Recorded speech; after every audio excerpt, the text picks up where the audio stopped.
আগের দিনে যে ডায়োডটা ছিল তার নাম ছিল পিএন জাংশন ডায়োড।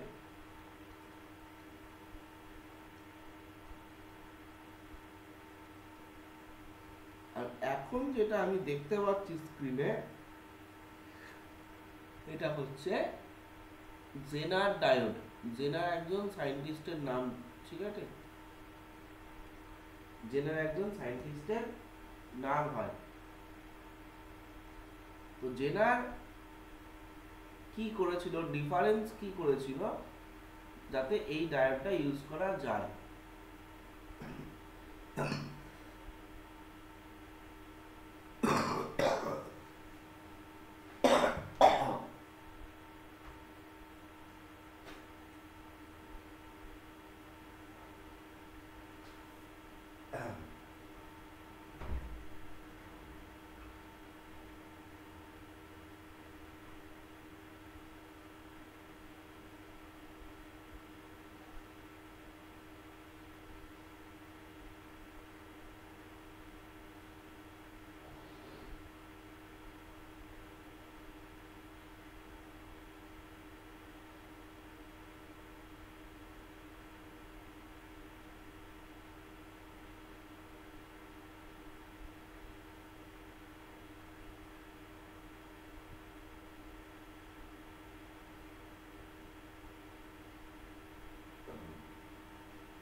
তোমার কথা শোনা যাচ্ছে না। না, আমি কিছু বলিনি তো। হ্যাঁ, সেই মিউট হয়ে গেছে এখন।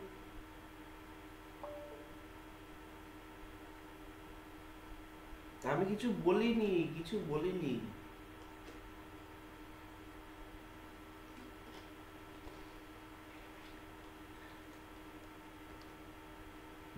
আচ্ছা, তো জেনার ডায়োড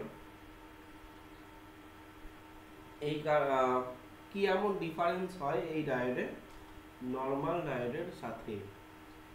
জেনার ডায়োডের সাথে নর্মাল ডায়োডের ফার্স্ট যে ডিফারেন্স, সেটা হচ্ছে তার বায়াসিং এ।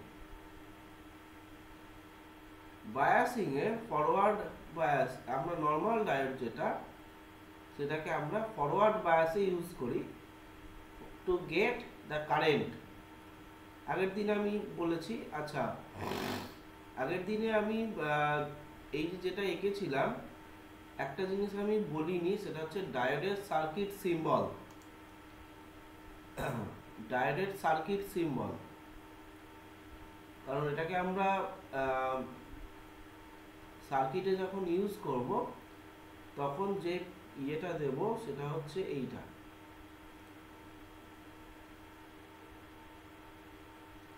ঠিক আছে? এটা আবার তোরা ভাববি না ওই অ্যান্ড গেট অর গেটের মতন, ওরকম নয়।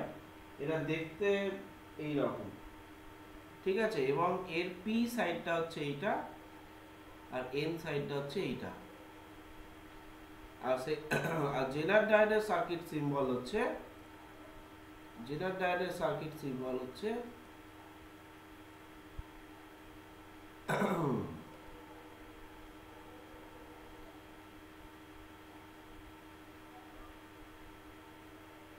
এটাতে একটা কার্ভ করা থাকে, ঠিক আছে? কেন কার্ভ করা থাকে, কি কিসের জন্য, সেটা আমরা ডিটেলসে জানবো। দেখতে আর একবার দেখাবে?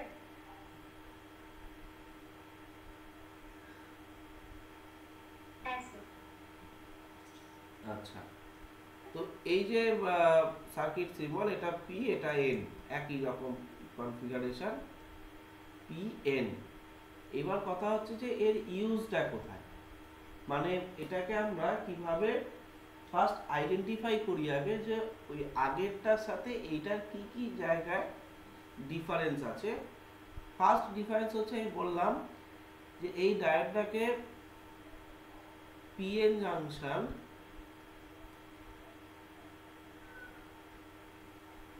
আর এটা হচ্ছে জেনার।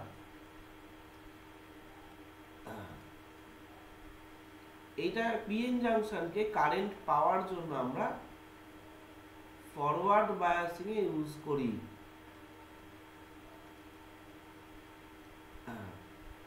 আর এইটাতে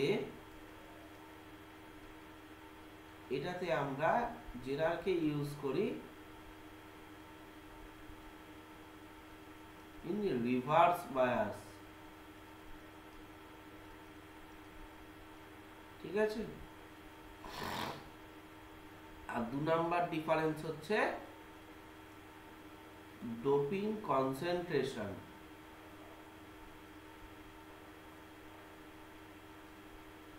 ডোপিং কনসেন্ট্রেশন লো থাকে, যেখানে যেখানে জেনার ডায়েটে ডোপিং কনসেন্ট্রেশনটা হাই থাকে।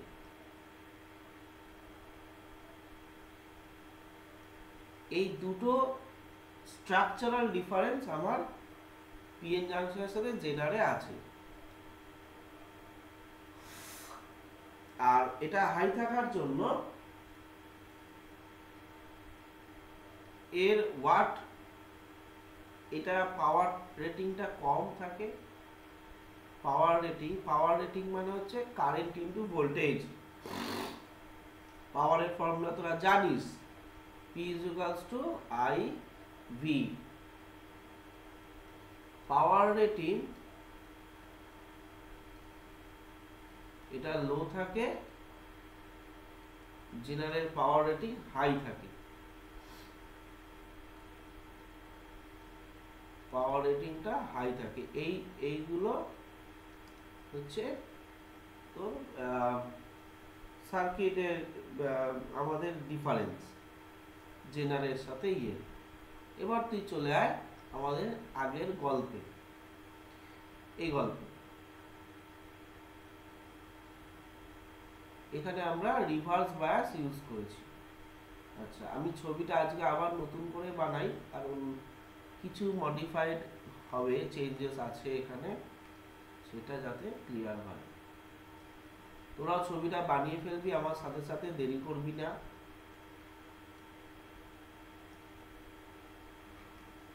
একই রকম ছবি।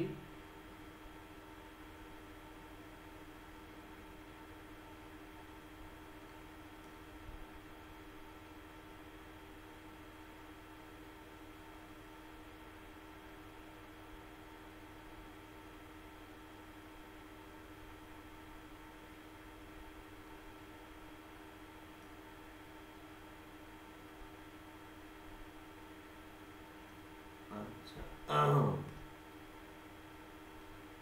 এটা হচ্ছে ইলেকট্রন,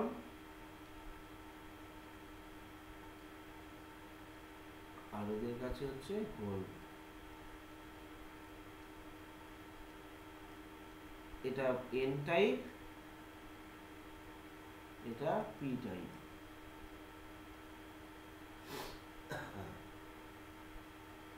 আচ্ছা, বাকি এখানে আরেকটা জিনিস ইম্পর্টেন্ট, সেটা হচ্ছে মাইনরিটি চার্জ কেরিয়ার, যেটা আমি তলাতে এঁকে নিলাম।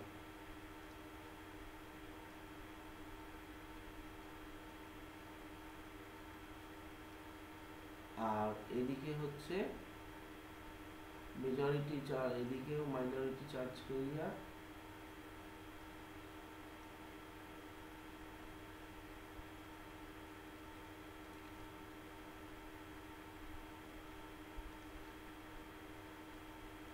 ইলেকট্রন। আচ্ছা, আমি আগের দিন যেটা বলেছিলাম যে মাইনরিটি চার্জ কেরিয়ার এরকম থাকবে। আচ্ছা, কেউ একবারও জিজ্ঞেস করলি না যে এই মাইনরিটি চার্জ কেরিয়ারগুলো এলো কোথা থেকে? ঠিক আছে, বা এটার সোর্সটা কি হয়? স্যার মাইনরিটি চার্জ কেরিয়ার মানে কি ইলেকট্রনের কথা বলছেন না হোল? না, আগের দিন কি বলেছি? মাইনরিটি চার্জ কেরিয়ার যার যেখানে মেজরিটি আছে তার অপোজিটটা হবে মাইনরিটি। ও হ্যাঁ, তাহলে এন টাইপের মেজরিটি হচ্ছে ইলেকট্রন, তাই ওর ওখানে মাইনরিটি হবে হোল। আর পি টাইপে তোর মেজরিটি হচ্ছে হোল, ইলেকট্রন হচ্ছে মাইনরিটি।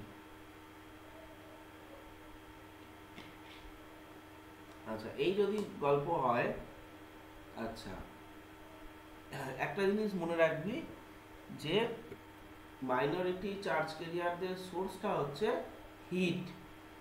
তাই এই কথাটা অবশ্যই ইম্পর্টেন্ট যে থার্মালি জেনারেটেড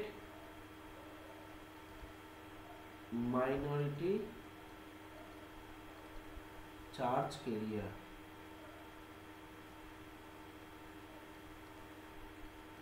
ঠিক আছে, thermally generated minority charge carrier, এটা হচ্ছে ফুল ফ্রেজ।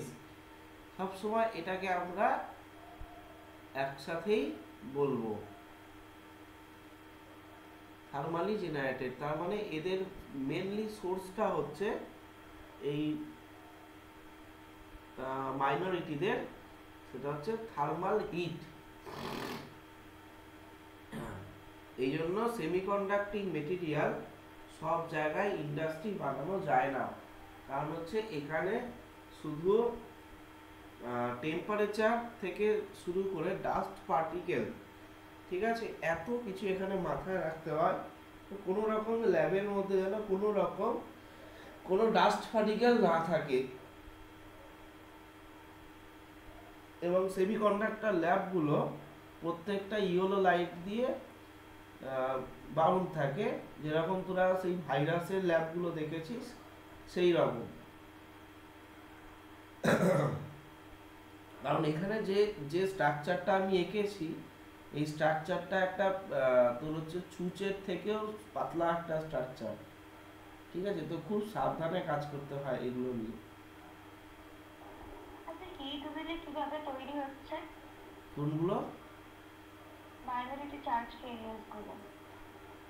হ্যাঁ, ওই যে ইলেকট্রন আর ওই যে সলিড স্টেটে যখন কোনো ডিফেক্ট তৈরি করছিস, তখন সব ডিফেক্ট তুই ভরতে পারছিস না, যার জন্য এন টাইপের মধ্যে কিছু হোল তৈরি হয়ে যায়, ইলেকট্রনগুলো ডিসপ্লেস হয়ে যায় ওর বন্ড থেকে।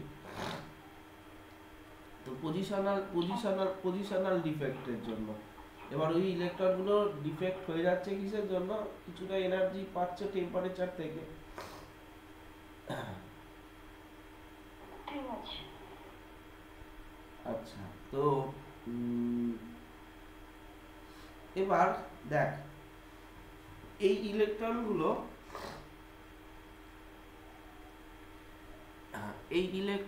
যেটা আমি এঁকেছি সেগুলো হচ্ছে এক্সেস ইলেকট্রন। আর বন্ডের ইলেকট্রনগুলো আমি আঁকিনি, সেইগুলো কিন্তু এইরকম করে ছিল। আমি বন্ডের ইলেকট্রনগুলোকে ইয়েলো দিয়ে মার্ক করছি, ঠিক আছে?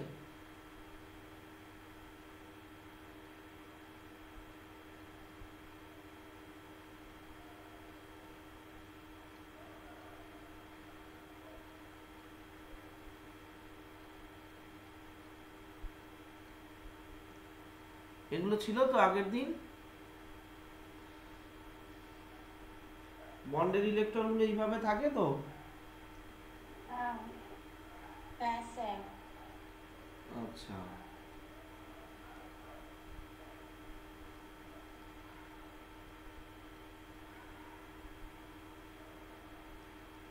এইভাবে বন্ডের ইলেকট্রনগুলো আছে।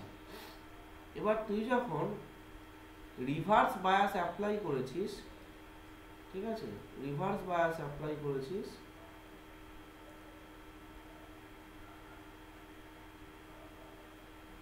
রিভার্স বায়াসে কি হয়? এন এর দিকে পি থাকে, পি এর দিকে এন থাকে, আগের দিন বলেছি।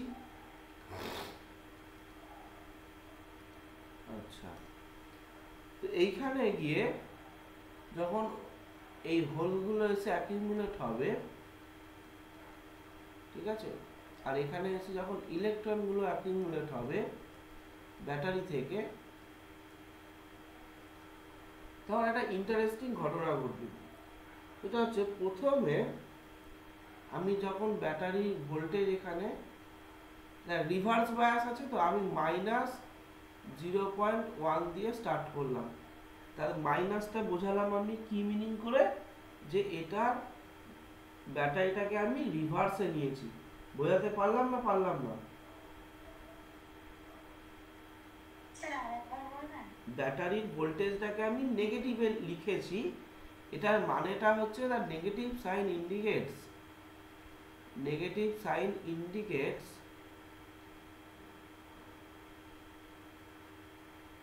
it is the reverse bias. বুঝতে পারলাম? হ্যাঁ স্যার। আচ্ছা, তো যখন আমি ভোল্টেজটা -0.1 রেখেছি, তখন আমি কোনো কারেন্ট পাবো না, কারণ এটা রিভার্স বায়াস। যদি কারেন্ট আর ভোল্টেজের গ্রাফটা এখানে করি,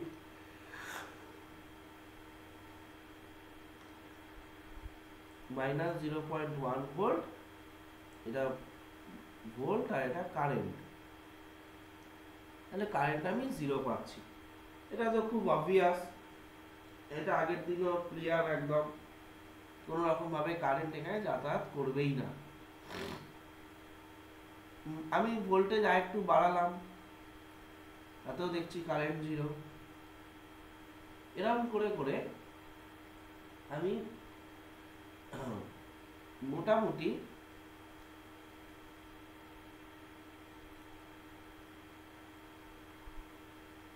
ওয়ান ভোল্ট, তাতেও দেখছি কারেন্ট আমি পাচ্ছি না, ঠিক আছে। মোটামুটি 2 ভোল্ট, কারেন্ট নেই। এরকম করে বাড়তে বাড়তে 5 ভোল্ট এলো, কারেন্ট নেই, ঠিক আছে। তো এটা খুব অবভিয়াস যে রিভার্স বায়াসে কোনো কারেন্ট ফ্লো করে না। যেই এটা আমি 5.6 করলাম, তখন আমি দেখতে পেলাম হুড়ুর করে কারেন্টটা বাড়তে শুরু করে গেল। এটা ধর 6 ভোল্ট, মাইনাসে আছে সব, -6 ভোল্ট, এটা 4 অ্যাম্পিয়ার, মিলি অ্যাম্পিয়ার। 7 ভোল্ট, এটা 8 মিলি অ্যাম্পিয়ার। মানে কারেন্টটা শুধু বাড়ছে এরকম নয়, মানে হেভি ফাস্ট ওয়েতে বাড়ছে। লোকজন এটা কাজ কারবার শুরু করলো, রিসার্চ শুরু করলো যে এরকম হওয়ার পিছনে কারণটা কি। তখন দেখা গেল ভেতরে, সেমিকন্ডাক্টিং মেটেরিয়ালটার ভেতরে, যে এখানে যে অপোজিট ভোল্টেজটা অ্যাপ্লাই করা হয়েছে, এই মাইনরিটি চার্জ ক্যারিয়ারদের জন্য এটা ফরওয়ার্ড বায়াস। মাইনরিটি চার্জ ক্যারিয়ারদের জন্য এটা ফরওয়ার্ড বায়াস। তো এই যে এখানে হোল, এই মাইনরিটি একটা হোলকে রিপেল করছে, আর এখানে ইলেকট্রন, বাদিকে ডান দিকে ইলেকট্রন, এই ইলেকট্রনটা এদেরকে রিপেল করছে, বিকর্ষণ করছে। তাতে প্রথমে ভোল্টেজের স্ট্রেংথ কম থাকার জন্য এদের রিপালশনটা অতটা স্ট্রং হয়নি। তারপরে যেই 5.6 এ এসছি আমি, অমনি আমি দেখতে পাচ্ছি যে এইখানে এই রিপালশনটা এতটা বেড়ে গেছে, একটা নেগেটিভ এফেক্ট কাজ করা শুরু হয়ে গেছে। সেটা হচ্ছে এই মাইনরিটি চার্জ ক্যারিয়ারটা যখন এই দিকে যেতে যাচ্ছে, ওই দিকেই যাবে মাইনরিটি, কারণ দেখ এখানে হোল আছে, তাহলে হোল তো রিপেল করছে, তারপর ঠেলে সরিয়ে দেবে। আর এইখানে ইলেকট্রনও এই দিকে যাবে। এবার যখন ইলেকট্রনগুলো এদিকে যাওয়া শুরু করলো, এই সিলিকন যে বন্ডগুলো আছে, ভালো করে বোঝ, এই যে সিলিকন যে বন্ডগুলো আছে, এই বন্ডের মধ্যে দিয়েও যাচ্ছে, রাস্তা তো পাবে না ওরকম ভাবে, ফ্রি স্পেস তো নেই। এই সিলিকন যে বন্ডগুলো আছে, এই বন্ডের ইলেকট্রনগুলোকে ও ভাঙতে ভাঙতে যাচ্ছে। ভালো করে বোঝ এটা। আবার এই হোল আর ইলেকট্রনগুলো যখন তারা জার্নিতে স্টার্ট করলো মাইনরিটি চার্জ ক্যারিয়ার, তখন ও সিলিকন যে বন্ডগুলো আছে মাঝখানে, বন্ডের ইলেকট্রনগুলোকেও ভাঙতে ভাঙতে যাওয়া শুরু করলো। কারণ মাঝখানে তো রাস্তা সেরকম নেই, তাহলে ও যাবে কোথা দিয়ে? টক্কর খেতে খেতে যাবে।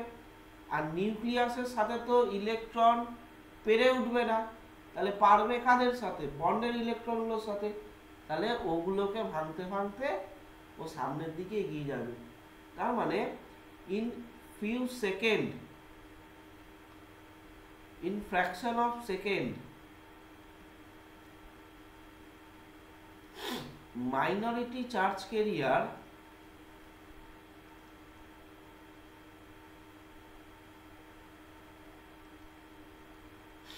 breaks a huge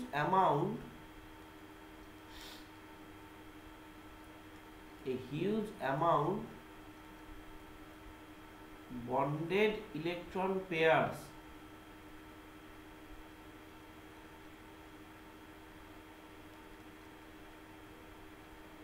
ঠিক আছে, and creates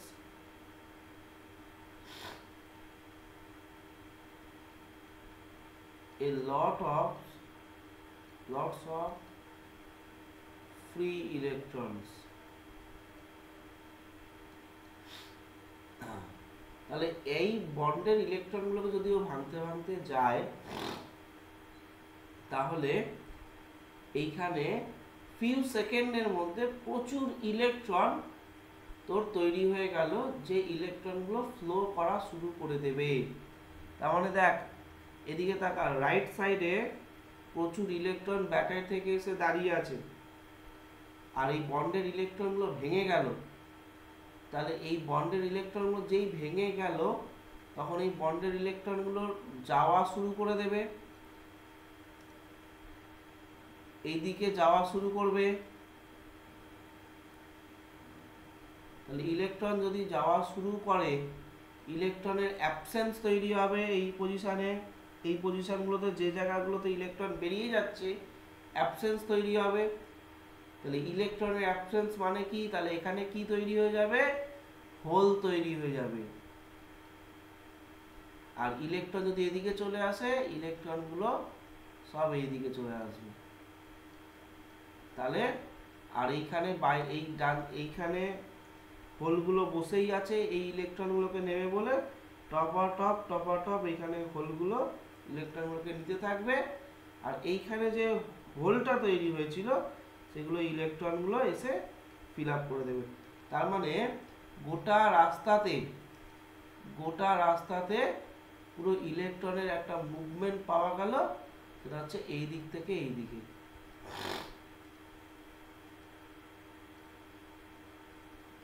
movement of electron.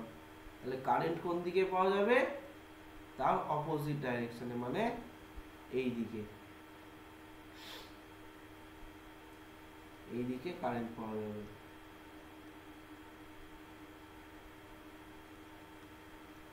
তাহলে এই হলো জেনারের ব্রেকডাউনের গল্প। এটাকে বলা হয় জেনার ব্রেকডাউন।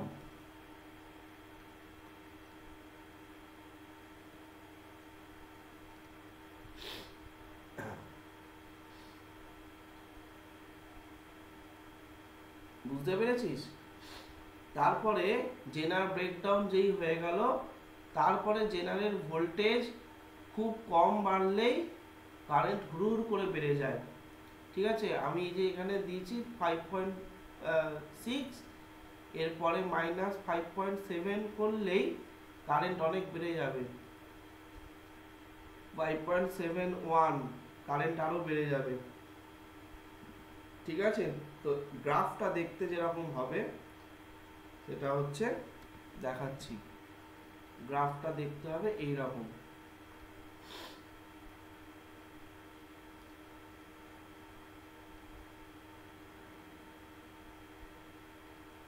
এটা নেগেটিভ x নেগেটিভ y তে প্লট করতে হয়, কারণ -v আর -i রিভার্স বায়াসে হচ্ছে বলে। তাহলে মোটামুটি এই পর্যন্ত ভোল্টেজ পেয়েছিস তুই, এই পর্যন্ত তুই ভোল্টেজ পেয়েছিস, কিন্তু কারেন্ট কোনো পাসনি। তাহলে পয়েন্টগুলো হবে হচ্ছে, দেখে নে, পয়েন্টগুলো সব এরকম ভাবে থাকবে। মোটামুটি 5.6 এর পর থেকে ওটা এইরকম ভাবে খুব শার্পলি কারেন্টের ভ্যালুটা বেড়ে যাবে। তাহলে এই হলো তোর জেনারেল কারেন্টের গল্প। আর এই ভোল্টেজটাকে বলা হয়, যে ভোল্টেজে কাটিং ঘটনাটা ঘটেছে, এটা হচ্ছে ব্রেকডাউন ভোল্টেজ। ব্রেকডাউন ভোল্টেজ এটাকে অনেক বইতে নি ভোল্টেজ বলেও নোট করা আছে। ঠিক আছে, নি ভোল্টেজ মানে, নি মানে হচ্ছে আমাদের পায়ে যে হাঁটুটা থাকে, দেখতে থাকে এইরকমই, এই জন্য একে নি ভোল্টেজ বলা হয়।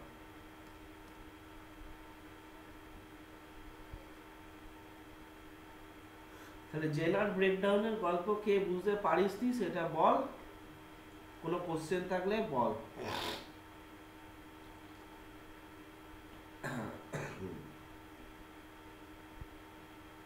তার মানে জেনারটা মেইনলি বেশি কারেন্টের জন্য ইউজ করে?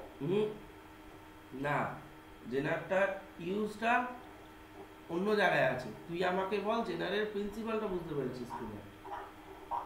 হ্যাঁ, সেটা বুঝেছি। বাকিরা কিরকম বুঝেছিস? যারা কালকে ক্লাসটা করিসনি তারা তো বুঝতে পারবি না, কোনোভাবেই বুঝতে পারবি না।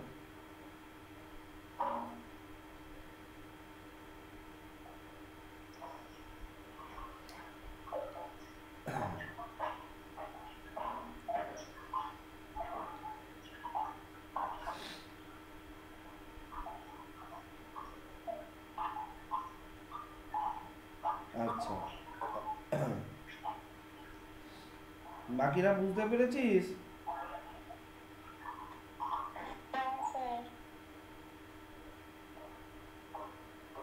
বিশ্বরূপ,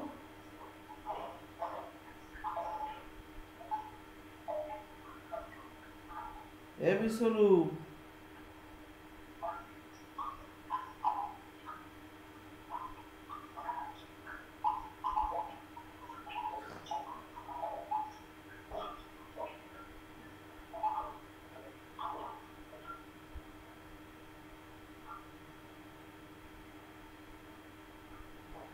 বিশ্বরূপ তুই ঘুমিয়ে পড়লি নাকি?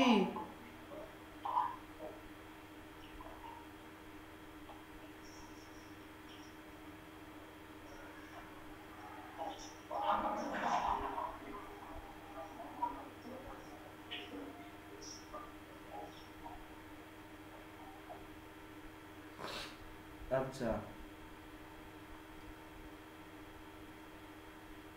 এবার হচ্ছে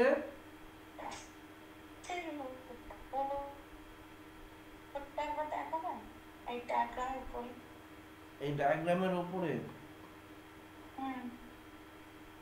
এগুলো আছে, বইতে আছে সব। Thermally generated minority charge carrier. হ্যাঁ, কি লাইনটা কি? ওটাই দেখছিলাম, লিখে মুখছিলাম।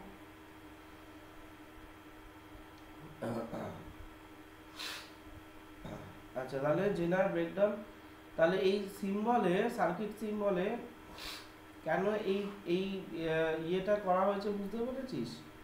এই বেন্ডিংটা কেন করা হয়েছে? এই বেন্ডিংটা কেন করা হয়েছে? যাতে এই ব্রেকডাউনটা বোঝানো যায়, এটা এটা এটা, ঠিক আছে? এই ব্রেকডাউনটা যাতে বোঝানো যায় সেই জন্য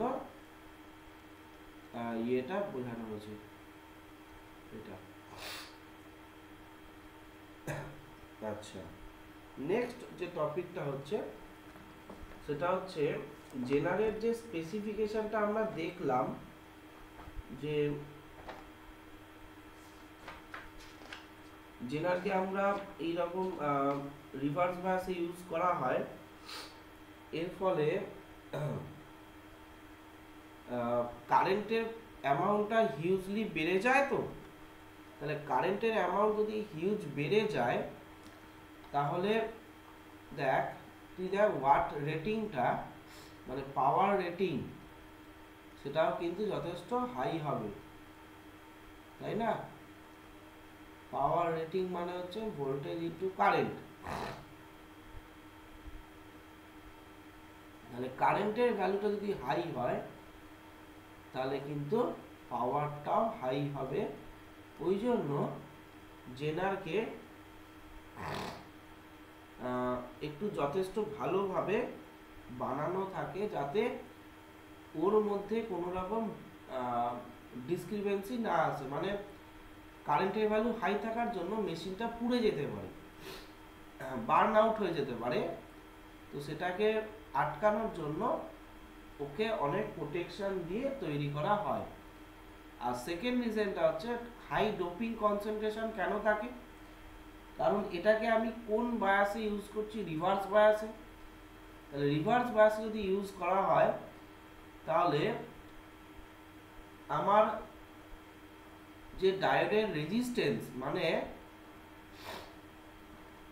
এই এত দূর পর্যন্ত, এই 5 ভোল্ট পর্যন্ত দেখ ও রেজিস্টিভ প্রপার্টিটা মেনটেন রেখেছে, মানে ভোল্টেজ ছিল, কারেন্ট ছিল না। তাহলে এই হাই কনসেন্ট্রেশনের জন্য এরপরে যখন ব্রেকডাউনটা হয়েছে তখন হিউজ ইলেকট্রন পাওয়ার জন্য, ঠিক আছে, হিউজ ইলেকট্রন পাওয়ার জন্য, যাতে অনেক ইলেকট্রন বেরোতে পারে, ওই জন্য ডোপিং কনসেন্ট্রেশনটা বেশি করে দিয়ে দিয়েছে। তার মানে আগের দিন যে বলছিলাম ফসফরাস বা বোরন, ফসফরাসের এক্সেস ইলেকট্রন একটা থাকায় একটা না দিয়ে যদি 10টা দিয়ে দেয় তাহলে 10টা এক্সেস ইলেকট্রন হলো যেটা আরো বন্ডকে ব্রেক করতে পারবে। তাহলে যত বেশি ডোপিং ইলেকট্রন থাকবে তত বেশি বন্ডেড ইলেকট্রনও ভাঙবে। তো ওই যত বেশি ব্রেকডাউন হবে তত আমার জেনারটা কাজ করতে ইজি হয়, ওই জন্য ডোপিং কনসেন্ট্রেশন হাই থাকে। তাহলে এই কোশ্চেনগুলো দেখবি তুই বইতে অলরেডি লেখা আছে, এগুলো কিন্তু তোকে লিখতে হবে। আর জেনারেল ফরওয়ার্ড গ্রাফটা কীরকম, ফরওয়ার্ড ক্যারেক্টারিস্টিক্সের গ্রাফ একদম আগের দিনের মতোই, তাতে কোনো ডিফারেন্স নেই।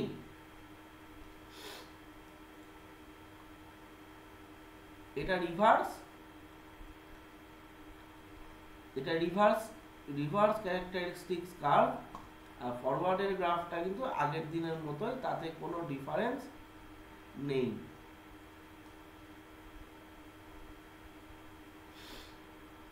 ঠিক আছে, এরকম।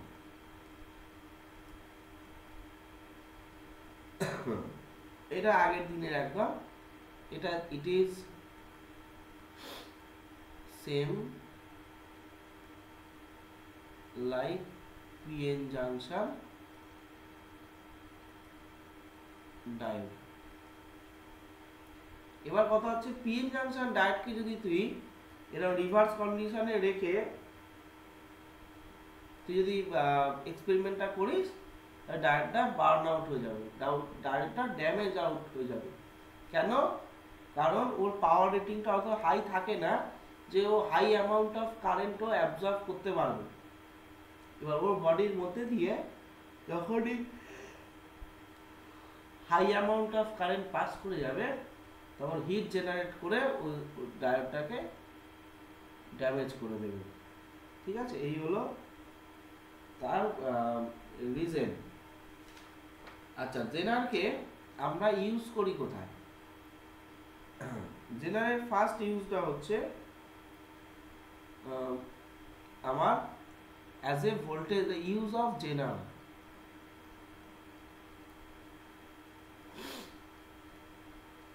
এটার ফার্স্ট ইউজটা হচ্ছে অ্যাজ এ ভোল্টেজ রেগুলেটর।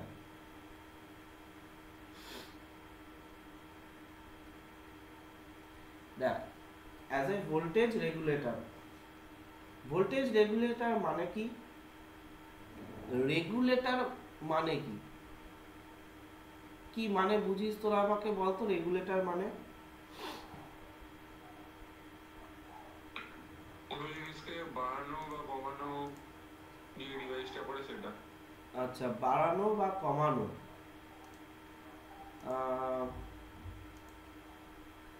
ঠিক আছে, বাড়ানো কমানো মানে বেসিক্যালি কন্ট্রোল করা, ঠিক আছে। তো এই কন্ট্রোল করার যে টেন্ডেন্সি, ঠিক আছে, সেটাকেই বলা হয় রেগুলেটর। আমরা জেনারকে অ্যাজ এ ভোল্টেজ রেগুলেটর, মানে ও ভোল্টেজটাকে কন্ট্রোল করতে পারে, এরকম ডিভাইসে আমরা জেনারটাকে ইউজ করি। দেখ, জেনারের ফার্স্ট যে ইউজ মানে সার্কিট যদি আমি বানাই জেনারকে ইউজ করে, তাহলে এই হলো আমাদের সার্কিট। আচ্ছা,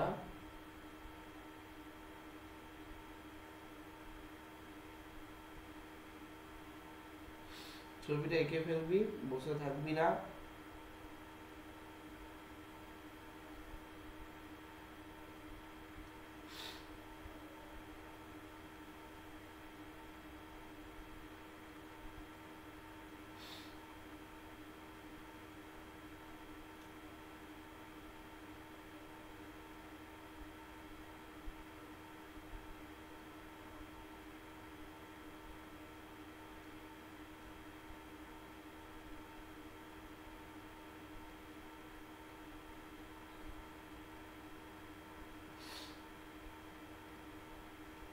আর এল হচ্ছে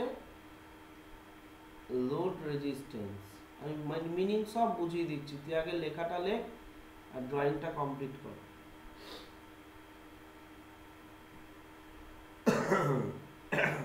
লোড রেজিস্ট্যান্স মানে হলো, আর এল মানে হলো যে এটা তুই এখানে ফ্যান বা টিভি বা লাইট, মোদ্দা কথা হচ্ছে তোর যেটা হাউস হোল্ড জিনিস সেটা লোড রেজিস্ট্যান্সে থাকে। তার মানে এখানে তোর কাছে ফ্রি অপশন আছে লোড রেজিস্ট্যান্সে তুই কি লাগাতে পারবি। তোকে কোম্পানি কোনোদিনই বলে দেয়নি, ইলেকট্রিসিটি কোম্পানি, যে আপনি এইটা লাগাবেন না, আমাদের এত সাপ্লাই নেই, এরকম কোনোদিনই কারোর বাড়িতে এসে বলে যায় না। তাহলে আমাদের কাছে ফ্রি অপশন আছে যে আমরা যে কোনো কিছু চালাতে পারি, সেটাই হচ্ছে লোড রেজিস্ট্যান্স, ঠিক আছে। আচ্ছা, এই সার্কিটটা যেটা এঁকেছিল সিম্পলেস্ট সার্কিট, এটা আবার আইডিয়াল সার্কিট ধরে নিবি না। আইডিয়াল সার্কিট, অরিজিনাল সার্কিটগুলো একটু কমপ্লিকেসি থাকে, কিন্তু এটা আমাদের একদম সিম্পলেস্ট সার্কিট, যেটা জেনারেল অ্যাক্রসে একটা ভোল্টেজ বা একটা লোড রেজিস্ট্যান্স দেওয়া আছে। যেটার ডায়াগ্রামটাকে আমি এঁকেছি বুঝতেই পেরেছিস, এদিকটা এন, এদিকটা পি, তাহলে এটা কাজ করছে রিভার্স বায়াসে। সাপ্লাই ভোল্টেজ কিন্তু দেখ মোর দ্যান 5.6 আছে, তাই না, যেটা হচ্ছে জেনারেল ব্রেকডাউন ভোল্টেজ, তার থেকে সাপ্লাই ভোল্টেজ বেশি আছে। তাহলে if the supply voltage are higher than the breakdown voltage, তাহলে জেনারটা কাজ করবে রিভার্স বায়াসে না কাজ করবে না। তুই দেখ রিভার্স বায়াসে 5.6 এর ওপর গেলে জেনারে কারেন্ট ফ্লোয়িংটা শুরু হয় জেনারের মধ্যে দিয়ে। তাহলে এখানে সাপ্লাই ভোল্টেজ 10 ভোল্ট আছে, তাহলে ইজিলি জেনার ডায়োডটার মধ্যে কিন্তু ব্রেকডাউন প্রসেস শুরু হয়ে গেছে। এবং ব্রেকডাউন প্রসেস শুরু হয়ে যাওয়ার জন্য ওর প্যারালালে ভোল্টেজটা কিন্তু ব্রেকডাউন ভোল্টেজটাকে রেখে দেবে কনস্ট্যান্ট। তাহলে জেনারেল অ্যাক্রসে ভোল্টেজ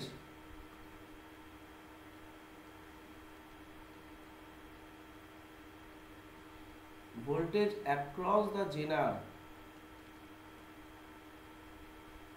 এটা কিন্তু ও 5.6 ভোল্টেজটাকে কনস্ট্যান্ট রাখবে। কেন? কারণ দেখ জেনারের সাথে কানেকশনটা তুই যদি নোটিস করিস, জেনারের সাথে লোডটা কিন্তু প্যারালাল কম্বিনেশনে আছে। তাহলে তোরা জানিস যে প্যারালাল কম্বিনেশনে ভোল্টেজ কিন্তু কনস্ট্যান্ট থাকে। তাহলে ইন প্যারালাল কম্বিনেশন ভোল্টেজ কিন্তু কনস্ট্যান্ট থাকে। তাহলে রেজিস্ট্যান্স আরএল এর অ্যাক্রসে এইখানে পোটেনশিয়ালটা কত পড়েছে, ভিজেড, মানে জেনারেল ভোল্টেজটাই। তাহলে ভোল্টেজ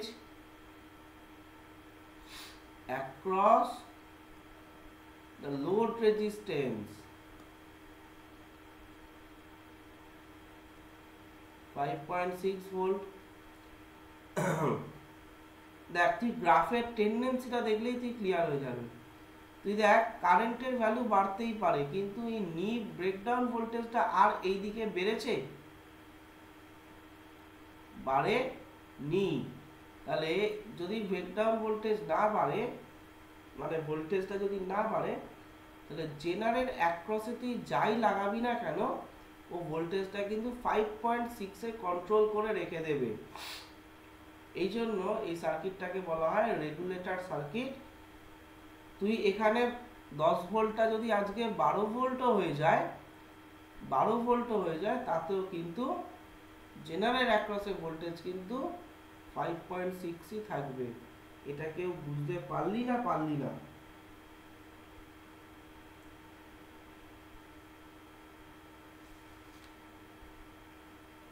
বুঝেছি।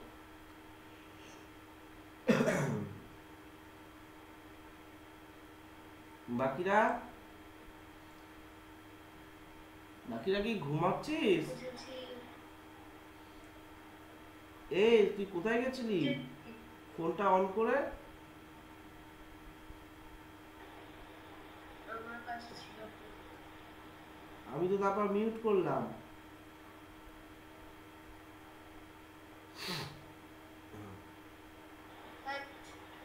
হ্যাঁ,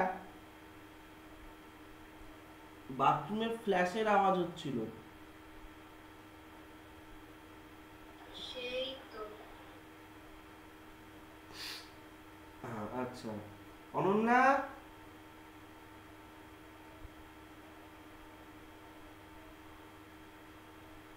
আওয়াজ আসছে না।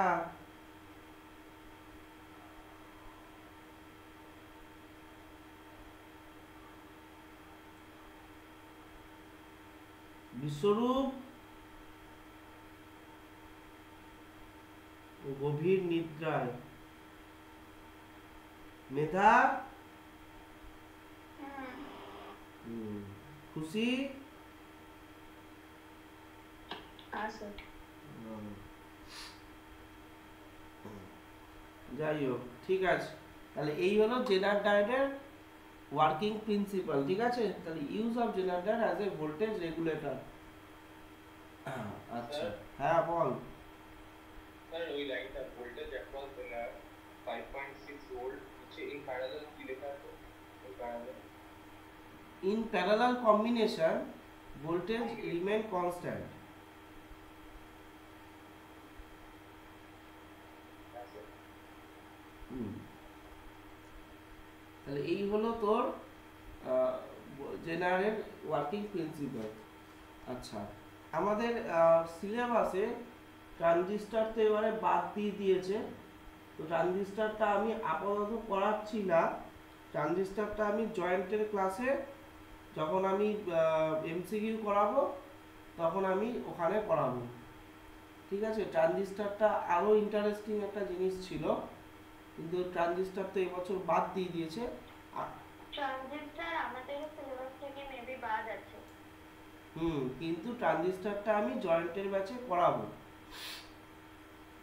তাই জয়েন্টের ব্যাচে যখন আমি ট্রানজিস্টর করাবো তখন সেই ক্লাসের লিংক সবার কাছেই যাবে। ঠিক আছে, ওটা আমাদের জয়েন্টের ক্লাসটা কবে হয়? মঙ্গলবার, মানে আজকে সকালবেলা। তো যার যার ট্রানজিস্টরে ক্লাস করার ইচ্ছা আছে সে 7টার ক্লাসে জয়েন করবে। আচ্ছা, এখন সিলেবাসের পড়া হবে, সেটা হচ্ছে তুমি আজকেই করাবে? হ্যাঁ, আজকে 7টা শেষ করে আবার 7টা থেকে? 7:30 থেকে। আজ 7:30 থেকে আমাদের ক্লাস আছে তো। মানে যেতে হবে? এটা কি? আজকে 7:30 ক্লাসটা কোথায় গেল তাহলে? তাহলে 5টা ক্লাস করে এলো থেকে। 5টা ক্লাসটা তো প্রত্যেক বছর পুজোর সকালেই হয় ওটা। তা বলে তো কোথায় যেতে হয় না?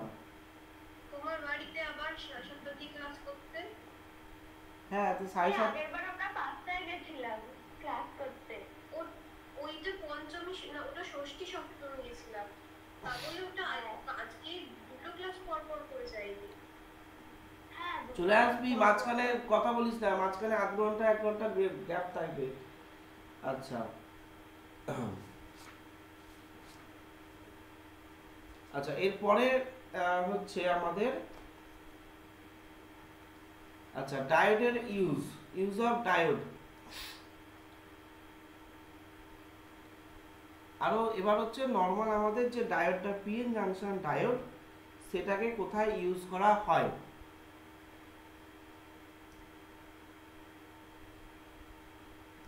দেখ,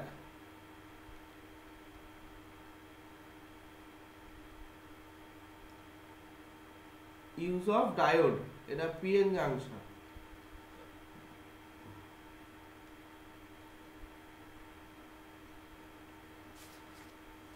সেটা হচ্ছে রেকটিফায়ার সার্কিট।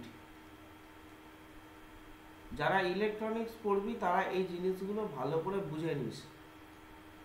রেকটিফায়ার সার্কিট, আর যারা ক্লাসের এক্সাম দিবি তাদের তো দিতেই লাগবে। দেখ, আমরা জানি আমাদের যে এসি সোর্স, অল্টারনেটিং কারেন্টের যে সোর্স, সেটা some time after some time এটা পোলারিটিটা চেঞ্জ করে। এটা জানিস তো, যে ম্যাগনিটিউডটা চেঞ্জ হয়, প্লাসটা মাইনাস হয়, মাইনাসটা প্লাস হয়। এটা তোরা জানিস না জানিস না?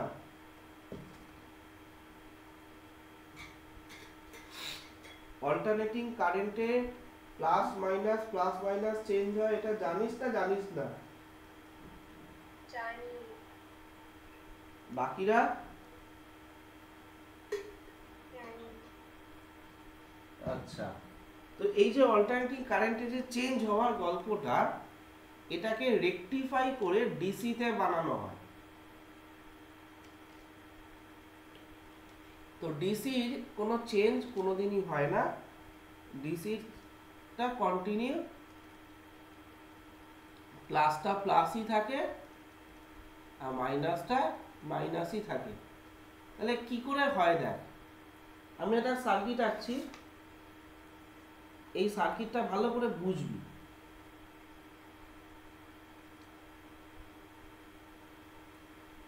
এটা আমাদের একটা অল্টারনেটিং সোর্স এসি। অল্টারনেটিং সোর্সের প্লাস মাইনাস হয় না।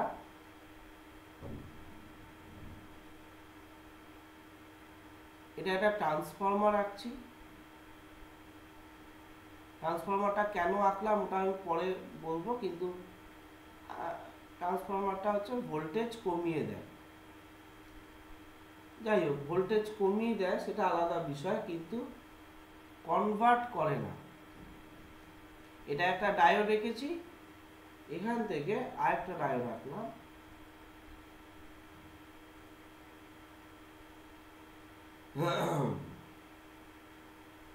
এই ডায়োডটাকে এখানে কানেক্ট করে দিলাম, করে এইটা একটা, আর ট্রান্সফরমারের মাঝখান থেকে একটা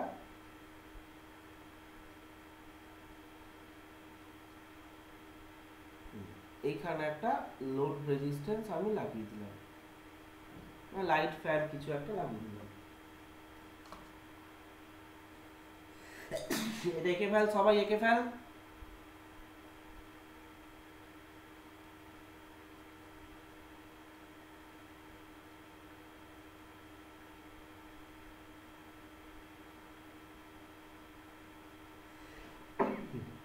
এটা এসি সোর্স। আচ্ছা, এইটা মাঝখানে ট্রান্সফরমার রেখেছি।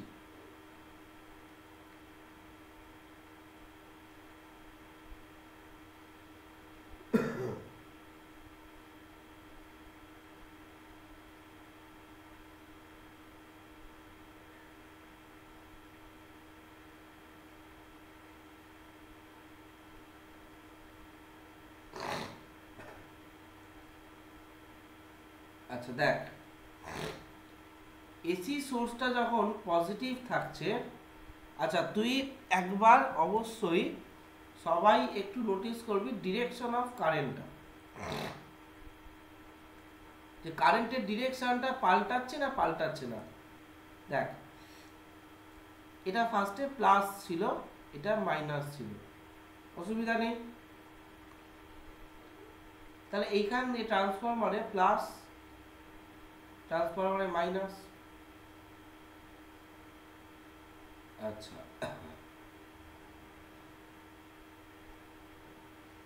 এটা ট্রান্সফরমারে প্লাস, ট্রান্সফরমারে মাইনাস।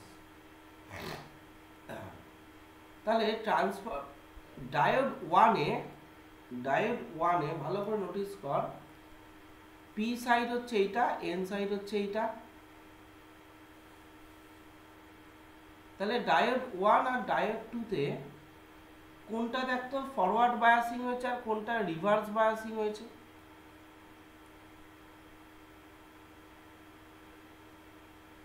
ডায়োড 1টা ফরওয়ার্ড আছে আর ডায়োড 2টা রিভার্স। কেন? ওটা নেগেটিভ পার্টটা এটা পজিটিভ পার্টের সাথে আছে তাই। বাকিটা একটু এক্সপ্লেন করতো, আমি বুঝতে পারলাম না, উল্টো পাল্টা বললো নাকি।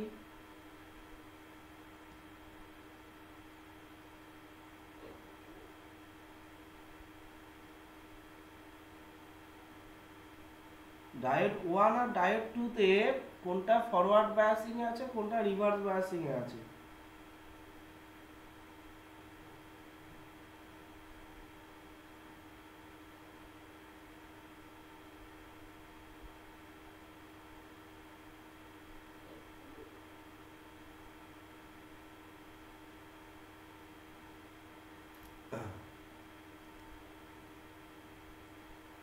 ডায়োড 2টা মোস্ট প্রবাবলি ফরওয়ার্ড বায়াসিং আছে। কেন বলতো? কারণ ডায়োড 2টার যে পজিটিভ পার্টটা আছে, পজিটিভ পার্টটা নেগেটিভ পার্টের সাথে রয়েছে, তো মানে ফ্রি ফ্লো অফ ইলেকট্রনসটা হতে পারবে। কিন্তু ডায়োড 1টার যেটা আছে সেটা পজিটিভ পার্টটা পজিটিভের সাথে কানেক্টেড রয়েছে, তাই জন্য বলছি। আচ্ছা এবার তুই আগের দিনে ফরওয়ার্ড বায়াসিং এ চলে যা। ফরওয়ার্ড বায়াসিংটা আমি যেখানে করেছিলাম এটা ছিল আমার ফরওয়ার্ড বায়াসিং, তাই তো? দেখ ফরওয়ার্ড বায়াসিং এ ডায়োডের সাথে ব্যাটারি কানেকশনটা কোন দিকে থাকে?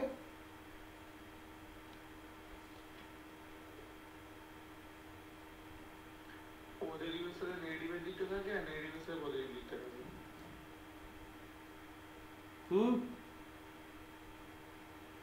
কি বলছিস তুই? বাকিটা বলতো, উল্টো পাল্টা বলছো সকাল সকাল। ডায়োডের এন টাইপটা আমি দেখতে পাচ্ছি ব্যাটারির এন এর সাথে লাগানো আছে, এই তো এন টাইপটা এন এর সাথে লাগানো আছে, আর পি টাইপটা ব্যাটারি প্লাসের সাথে লাগানো আছে।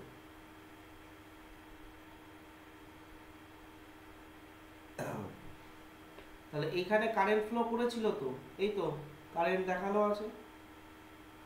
এখানে ইলেকট্রনটা এদেরকে ঠেলবে, এখানে হোলটা এদেরকে পুশ করবে এদিকে। তাহলে সবাইকে পুশ করছে, তার মানে ইলেকট্রনটা টপকে এদিকে চলে আসবে। তাহলে ইলেকট্রন যখনই চলে এলো তাহলে ফরওয়ার্ড বায়াসিংটা কমপ্লিট হলো, এখানে কারেন্ট পাওয়া যায়, এই তো ঠিক আছে। আর রিভার্স বায়াসিং এ এই যে no electron move from N type to P type, কারণ এখানে হোলগুলো ইলেকট্রনগুলোকে টেনে নেয়, এখানে ইলেকট্রনগুলো হোলগুলোকে টেনে নেয়, যার জন্য কোনো ইলেকট্রনই কোনো দিকে যেতে পারে না। তাহলে রিভার্স বায়াসের কানেকশনটা দেখ, এন টাইপের সাথে পজিটিভ, পি টাইপের সাথে নেগেটিভ।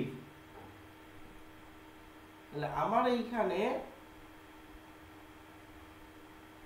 এইখানে পজিটিভের সাথে পজিটিভ ডায়োড 1 এ কানেক্ট আছে, তাহলে ডায়োড 1 চলে গেল ফরওয়ার্ড বায়াসে, আর ডায়োড 2টাতে ব্যাটারির নেগেটিভটা আছে পি টাইপের সাথে তলায়, তো তাতে চলে গেল ডায়োড 2টা রিভার্সে। তাহলে ডায়োড 2 যদি রিভার্স বায়াসে চলে যায় তাহলে ডায়োড 2 নিজেকে কি করে নেবে, অফ করে নেবে। কারণ রিভার্স বায়াসে থাকা কোনো ডায়োড তার বডির মধ্যে দিয়ে কারেন্টকে অ্যালাউ করবে,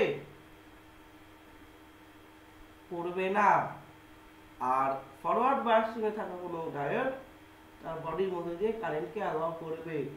তাহলে লোড রেজিস্ট্যান্সের মধ্যে এই ডায়োডটা অফ হয়ে গেল, তার মানে এই সার্কিটটা ব্রেক হয়ে গেল। তাহলে কারেন্ট এখান থেকে গিয়ে এখান থেকে যাবে, গিয়ে এখান থেকে গিয়ে ট্রান্সফরমারে ফেরত চলে যাচ্ছে। ঠিক আছে, তাহলে কারেন্টের direction in the RL circuit, কারেন্টের ডিরেকশনটা এইদিকে পাওয়া গেল। ঠিক আছে, এবার চলে যায় সেকেন্ড সাইকেলে। সেকেন্ড সাইকেলে এই প্লাসটা হয়ে যাবে মাইনাস, মাইনাসটা হয়ে যাবে প্লাস। হ্যাঁ, অল্টারনেটিং সোর্সে। আচ্ছা, তাহলে মাইনাস যদি হয়ে যায় তাহলে সেকেন্ড সাইকেলে এটা প্লাস, এটা মাইনাস, তাহলে এটা মাইনাস, এটা প্লাস। ঠিক একদম যা যা আগেরটাতে করেছি, আমি আগেরটা মুছলাম না কারণ আগেরটার সাথে আমি মিলটা দেখাতে পারবো। এখন কি অবস্থা হবে, ডায়োড 1 আর ডায়োড 2 এর মধ্যে কোনটা অন হবে কোনটা অফ হবে?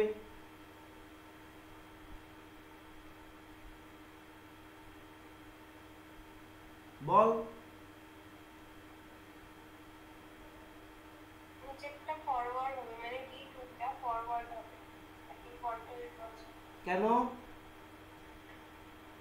অন্যরা বল দেখি, অন্যরা কি, ও কি বললো আমি বুঝলাম না।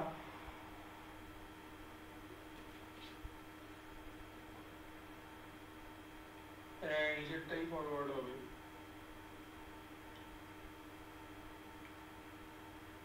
D2টাই ফরওয়ার্ড হবে, কারণ মানে কিছু মানে পজিশনটা কিছু চেঞ্জ করেছো, পজিটিভের সাথে পজিটিভটা সেম সাইডের দিকে গেছে, তো তাই জন্য ওইটা আমাদের ফরওয়ার্ডে যাবে। আর যেহেতু উপরটা নেগেটিভের সাথে পজিটিভটা আছে তাই জন্য D1টা হবে আমাদের রিভার্স। আচ্ছা, তাহলে D1টা চলে গেল রিভার্সে, D2টা চলে এলো ফরওয়ার্ডে। তাহলে D1টার মধ্যে দিয়ে এখন কোনো কারেন্ট যাবে না, কারণ D1টা সুইচ অফ হয়ে গেছে। রিভার্স বায়াসে থাকা কোনো diode, they do not allow the current to pass through it। তাহলে ডায়োড 2টা ফরওয়ার্ড বায়াসিংয়ে, তাহলে কারেন্ট এরকম ভাবে গিয়ে, এরকম ভাবে কারেন্টটা গিয়ে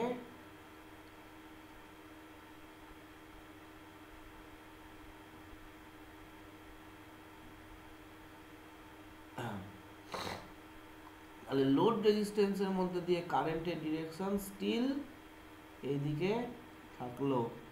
তাহলে এই যদি হয়, তাহলে এটাই যদি বারবার রিপিট করে তাহলে তুই বুঝতেই পারছিস এর পরের দানটাতেও তাই হবে, কারেন্টের ডিরেকশনটা এইদিকেই থাকবে।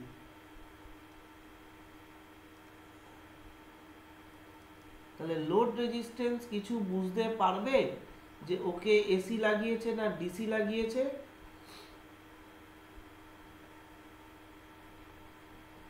তাহলে এইভাবে এসি টু ডিসি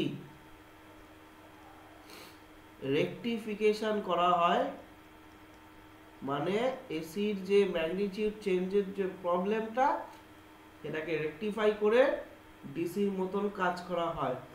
আর এইখানে পুরো গ্রাফটা কিরকম হবে বলতো? এই দেখ, দাঁড়া একটা সুন্দর গ্রাফ দেখাই।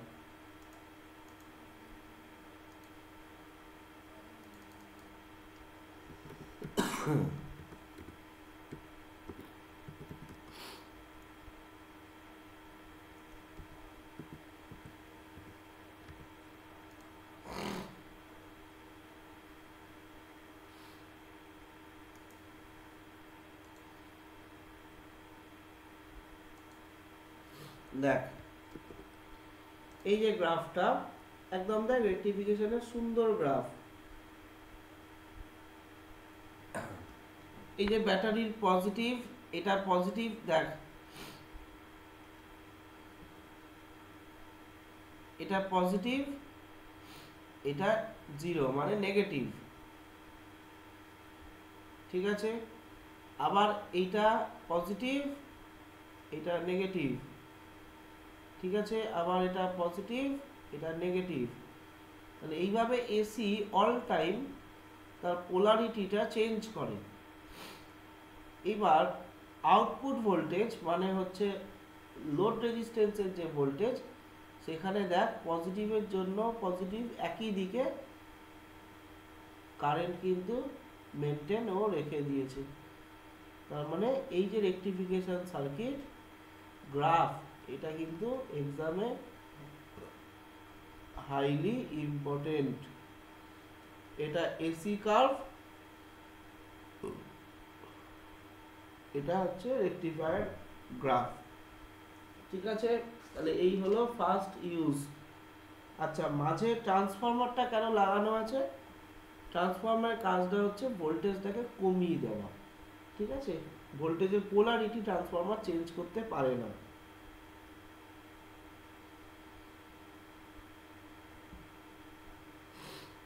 আচ্ছা, ট্রান্সফরমার তো বাড়িয়েও দেয়। হ্যাঁ, বাড়িয়েও দেয়, কিন্তু পোলারিটি চেঞ্জ করতে পারে না, সেটা ইম্পর্টেন্ট। মানে এক্ষেত্রে যদি ট্রান্সফরমারটা বাড়িয়ে দেয় ভোল্টেজটা, সেক্ষেত্রে সমস্যা হবে না তো? না, কেন সমস্যা হবে? ডায়োডের রেঞ্জের মধ্যে থাকলে কোনো সমস্যাই নেই। এমন ভোল্টেজ দিলি যেটা ডায়োডটা পুড়ে গেল, তাহলে হবে না। ঠিক আছে।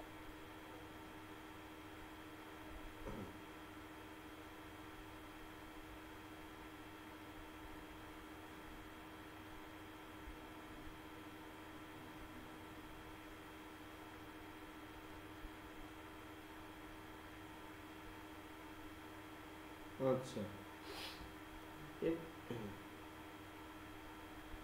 আচ্ছা, এবার হচ্ছে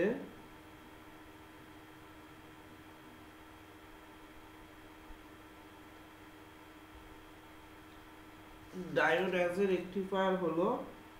আচ্ছা, ডায়োড অ্যাজ এ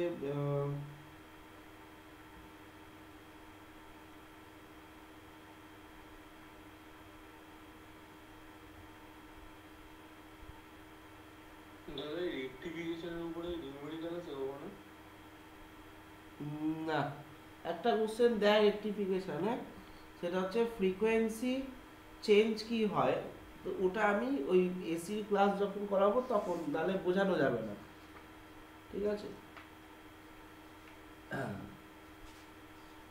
আচ্ছা, মোটামুটি আমাদের এইটাই ছিল আমাদের অ্যানালগের ক্লাস। এবার আমি যেটা করাবো সেটা হচ্ছে ডিজিটাল। ডিজিটাল ইলেকট্রনিক্সের মধ্যে আমাদের যেটা সবার আগে পড়ে,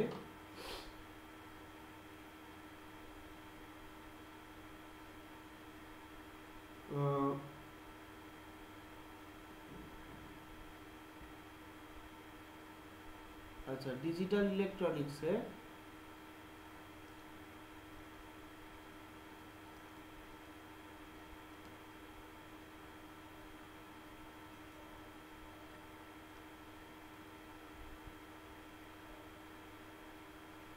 ডিজিটাল ইলেকট্রনিক্সে আমাদের ফার্স্ট যেটা আমাদের সবচেয়ে ইম্পর্টেন্ট, সেটা আমাদের তিনটে গেট,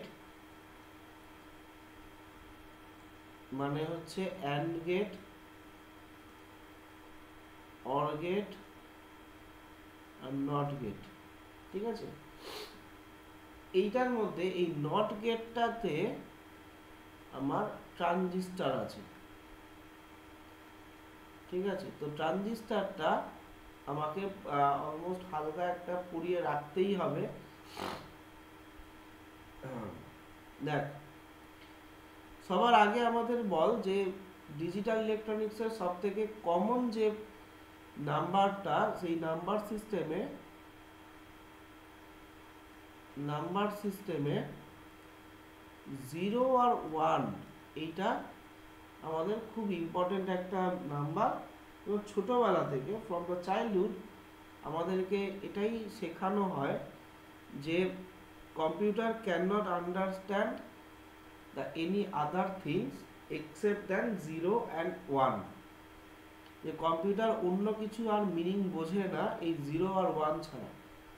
ঠিক আছে, এবার আমার কোশ্চেনটা হচ্ছে যে কম্পিউটার যদি 0 আর 1 বোঝে, if the computer understand 0 and 1, তাহলে হোয়াই নট আদার থিংস? এই কম্পিউটার 0 আর 1 যদি বুঝতে পারে, অন্য কোনো জিনিস আর বুঝতে পারবে না কেন? ঠিক আছে, এবার তোদের মতে এই টপিকটা কি হওয়া উচিত? মানে যদি 0 আর 1 বোঝে তাহলে 2, 3, 4ও বুঝতে পারা উচিত। বাইনারি সিস্টেম, হ্যাঁ, বাইনারি সিস্টেমই তো কম্পিউটার বোঝে, মানে 0 আর 1, তাই না? এবার এটা কেন হয়, মানে অন্যগুলো 2, 3, 4 এই নাম্বারগুলো তাহলে বুঝতে আপত্তি কোথায়?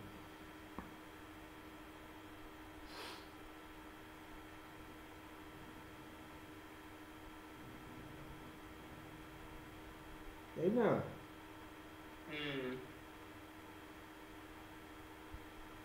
তাহলে এটা এটা অন্যরা কি মতে আছে?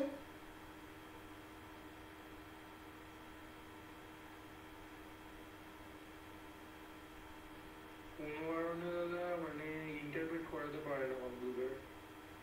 বাইনারি ডিজিটের মধ্যে শুধু 0 আর 1টাই পড়ে, অন্য কিছু পড়ে না, তো হয়তো তাই জন্য। না না না, সেইটাই এটা এটা লজিকটা হলো না। 0 আর 1 পরে বাইনারির মধ্যে, তাই নয়। যদি যদি আমরা কি সিস্টেম বুঝি, আমরা ডেসিমাল সিস্টেম বুঝি 0 থেকে 9, তাহলে কম্পিউটার যদি বুঝতো তাহলে কম্পিউটার বলতাম যে ডেসিমাল নাম্বার সিস্টেম বোঝে, বাইনারি বোঝে না। ঠিক আছে, বাইনারির মধ্যে 0 আর 1 পরে, সেটা বাইনারি নাম দেওয়া হয়েছে, কিন্তু তার মানে তো এরকম না যে বাইনারির মধ্যে আর অন্য কিছু নেই বলে কম্পিউটার বোঝে না অন্য কিছু। বল, আরেকজন কে বলছিলি?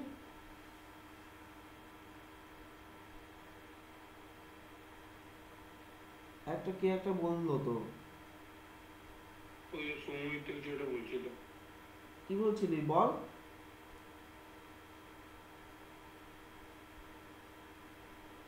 একটা স্পেস আছে যেখানে 0, 1 আরেকটাও থাকে, তিনটে থাকে, ওটা মনে হয় অফ, না 0টা অফ, অন মানে 1, আরেকটা এক্সেপশন স্পেস থাকে।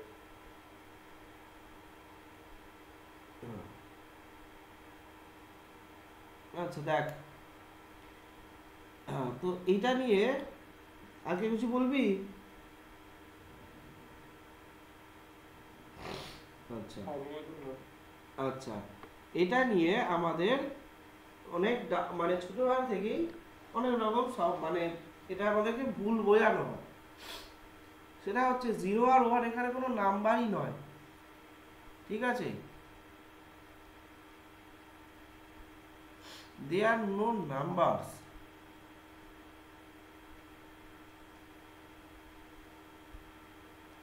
ঠিক আছে, 0 আর এখানে 1 এখানে কোনো নাম্বারই নয়। এই যে ডায়োড, ট্রানজিস্টর, এগুলো নিয়েই তো কম্পিউটার তৈরি হয়েছে। তো ডায়োড, ট্রানজিস্টর, এদেরকে যখন ভোল্টেজ 0 থেকে মোটামুটি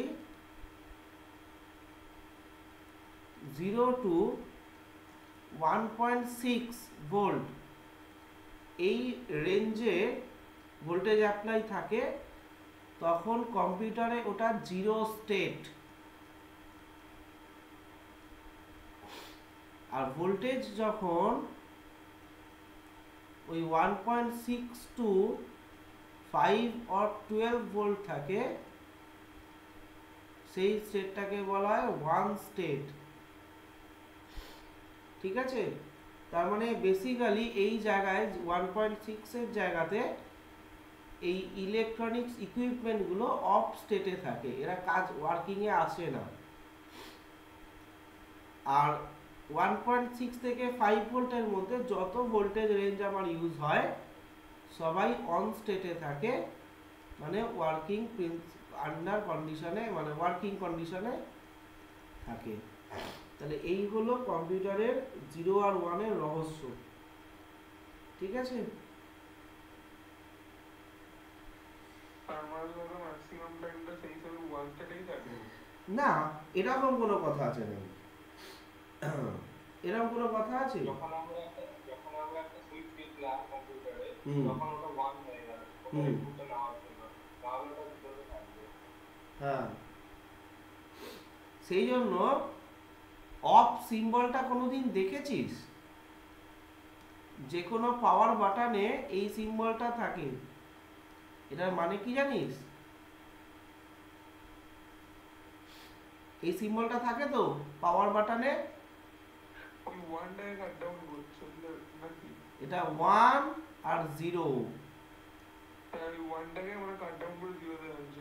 না, কাট ডাউন করে না, এই সুইচটা প্রেস করলে কম্পিউটার 1 স্টেটে চলে যাবে, মানে কম্পিউটার অন হবে।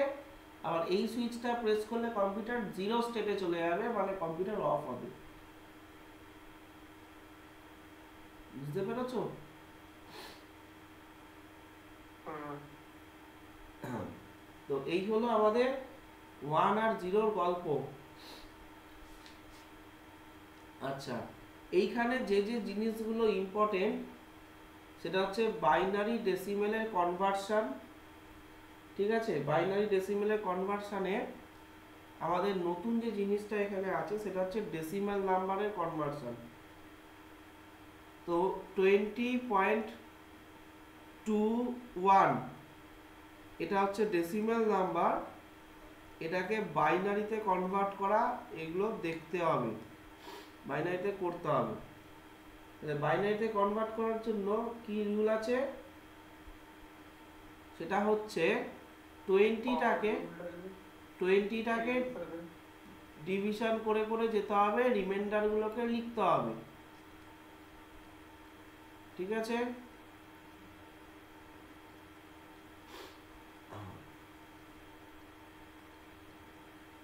এই হলো গল্প। ভাগফলগুলোকে লিখে যাওয়া আর সাথে ভাগশেষগুলোকে লিখে যাওয়া। আমাদের বাংলায় যারা আছিস আর ইংরেজিতে যারা আছিস তারা এখানে রেজাল্টটা লিখতে থাকবি, এখানে রেজাল্টটা লিখতে থাকবি, আর এখানে রিমাইন্ডার টার্মগুলো লিখতে থাকবি। লেখার পরে এটাকে অপোজিট দিকে রান করাবি। তাহলে 20 ডেসিমেলটা হলো, এই বাইনারিটা হলো 10100। ঠিক আছে? এখানে তোর মাথাতে আসতেই পারে এই শেষের 00 গুলোকে না লিখলেও তো হয়, একদম নয়। ঠিক আছে?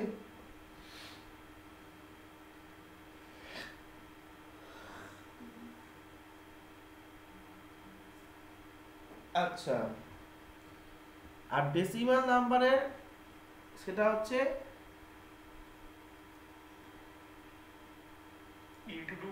ইনটু 2 করতে হবে। হ্যাঁ,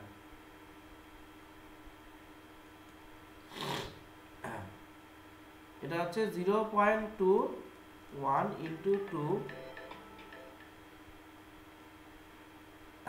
0.1 ইন্টু 2 কত হবে?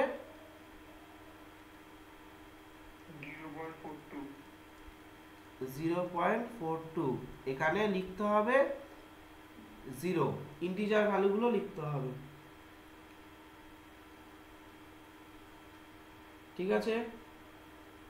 তারপর লিখবি 0.42 ইন্টু 2, তাহলে এটা 0.84, এগেইন 0, 0.84 ইন্টু 2, এটা কত হবে?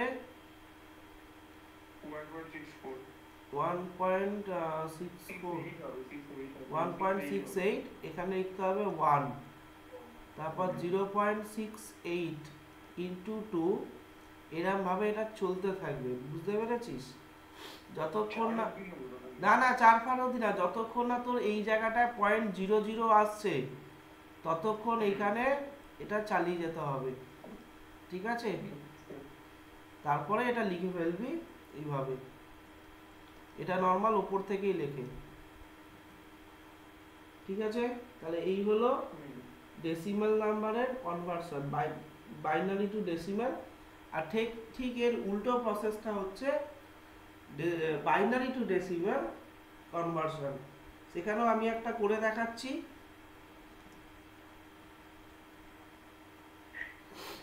আমার ডাউট ডাউট আছে বলছি, যতক্ষণ না আমি বললাম না 0.00 আসবে, হ্যাঁ 0.00 তো মানে কখনো নাও আসতে পারে দাদা। না না না না, এটা আসবে আসবে আসবে, বড় হতে পারে। হ্যাঁ তো অনেকবারে হয়তো আসতে পারে, তাই না? হ্যাঁ, অনেকবারই আসবে। তো যতক্ষণ আমরা ক্যালকুলেট করেই থাকবো দাদা। হ্যাঁ হ্যাঁ, এটা বেশি দূর দেয় না, আমি তো নাম্বারটা চয়েস করেছি এরকম। আচ্ছা ঠিক আছে।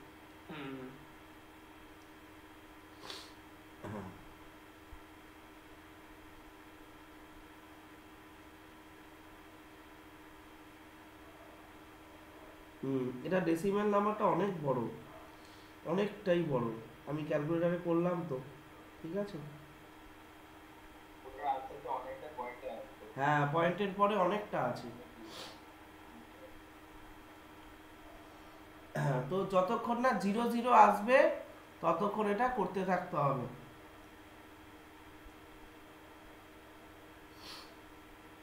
আচ্ছা, এবার হচ্ছে বাইনারি টু ডেসিমেল। এইগুলো কিন্তু প্রচুর নাম্বার স্কোরিং জায়গা। আজকে মোটামুটি যতগুলো এক্সাম্পল আছে এসএল অরোরাতে, এটা দেখে নিবি, ঠিক আছে। আমি তাও করে দিচ্ছি একটা। এটা ধর 110.1101, এটা হচ্ছে বাইনারি নাম্বার, এটাকে ডেসিমেলে কনভার্ট করতে হবে। তো সবার ফার্স্টে কি করব, এই নাম্বারটাকে এক্সপ্যান্ড করে লিখে নেবো, এরকম করে লিখে নেবো আমার খাতায়, হলো। তারপর পয়েন্ট যেখানে আছে, আচ্ছা তারপর সবার আগে into two into two into two এরকম করে লিখে ফেলবো। তারপর মাঝখানে প্লাসটা বসিয়ে দেবো। তারপরে যেখানে পয়েন্ট আছে সেই জায়গাটাকে 0 পাওয়ারটা লিখবো। দেখ এখানে 110 আছে, তাহলে 110, তাহলে এইটা এই পজিশনটা হবে আমার 0th পজিশন, ঠিক আছে। তারপরে 1 2 পাওয়ারে লিখবো। আর আফটার ডেসিমাল এটা 2 to the power -1, 2 to the power -2, 2 to the power -3, 2 to the power -4, এইভাবে এটাকে লিখতে হবে। এটা বুঝতে পারলি তো?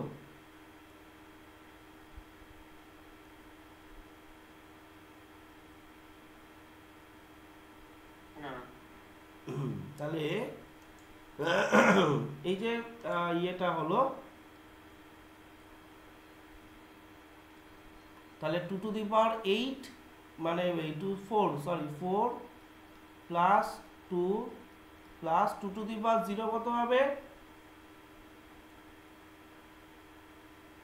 1 into 0 is what you will 2 to the power 0 1, তাহলে এটা 0।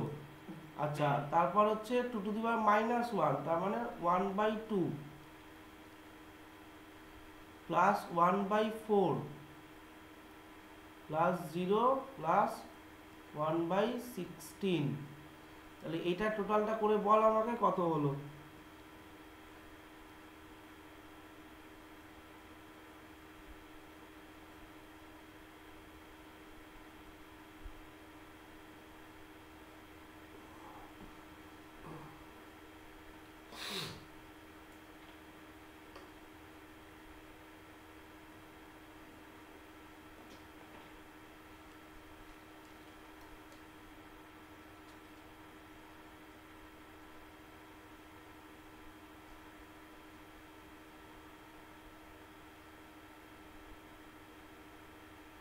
একশো নয় বাই 16 এর মধ্যে আসছে। 109/16 নিচে করে দিবি। না, মুখে করলে হবে না। আমারও 109/16 এসছে। আচ্ছা, তাহলে ঠিক আছে। 109/16 মানে হচ্ছে ডেসিমেলে কনভার্ট করতে হবে এটা। দাদা ওখানে যে ওই সাবজেক্টের টুটা লিখেছো ওটা কি? দাঁড়া বলছি আমি লিখে নিয়ে আগে। 8125, হ্যাঁ কোনটা কি লিখেছি বল। 110.1101 ওই ব্র্যাকেট দিয়ে ওখানে টুটা লিখেছো ওটা। এটা বাইনারি নাম্বারকে এরকম এরকম ভাবে লেখা হয়, এই যে 2 রিপ্রেজেন্টেশনে 2 থাকে, ইয়েস decimal ইয়েস, আর ডেসিমেলে 10 থাকে।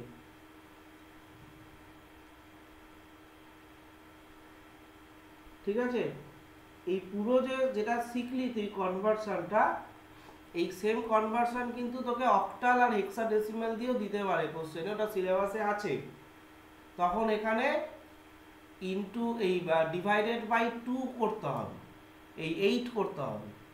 এইখানে এই যে দেখ, এই যে এইখানে তুই 2 দিয়ে ডিভিশন করেছিস, এখানে জাস্ট তোকে 8 দিয়ে ডিভিশন করতে হবে ফর দ্য অক্টাল সিস্টেম, আর এইখানে 8 দিয়ে মাল্টিপ্লাই করতে হবে। বুঝতে পারছিস? আর এই বাইনারি টু ডেসিমাল কনভার্সনে আমি 2 দিয়ে মাল্টিপ্লাই করেছি, এখানে 8 দিয়ে মাল্টিপ্লাই করতে হবে, বাকি রুল একই।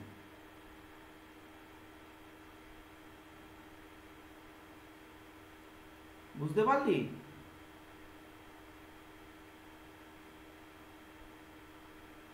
এটা লিখে দিই, বলবি যে এটা পড়াইনি। For octal system put 8 in the place of 2। ঠিক আছে,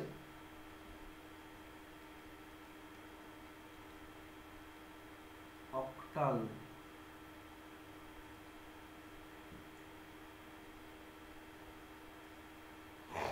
আচ্ছা, কালকে আমি স্পেশালি 3টে গেট করাবো। 3টে গেটের মধ্যে কিন্তু এরকম ভেবে নিবি না যে কম্পিউটারে যে গেট আছে সেটার সাথে সমান হবে। ঠিক আছে, কম্পিউটার গেটের সাথে আমার এই গেটের একটু টেকনিক্যালি ডিফারেন্স থাকবে, মানে স্ট্রাকচারাল ডিফারেন্স, যে ভেতরে কি থাকে সেইগুলো আমি কালকে ক্লাসে করাবো। আর আজকে আরেকটা যেটা আমি করাবো সেটা হচ্ছে বাইনারি অ্যাডিশন।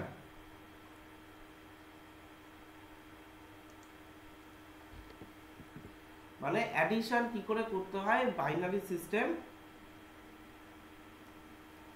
তোরা যারা একটু বুদ্ধিমান বলে ভাবছিস যে এই বাইনারি সিস্টেম যখন আমি করাবো, মানে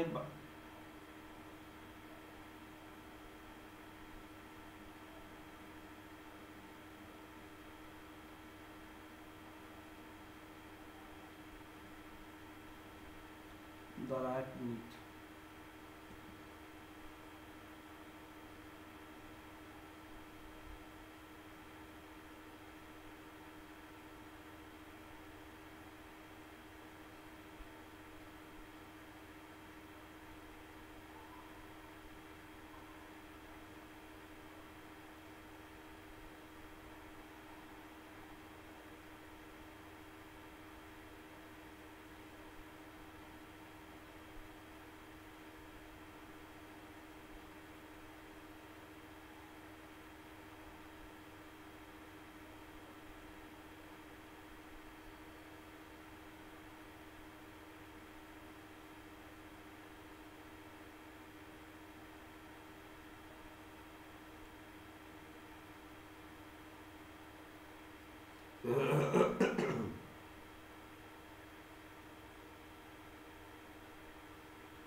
আচ্ছা দেখ, ধরে নে দুটো বাইনারি নাম্বারকে অ্যাড করতে দিয়েছে 1101 প্লাস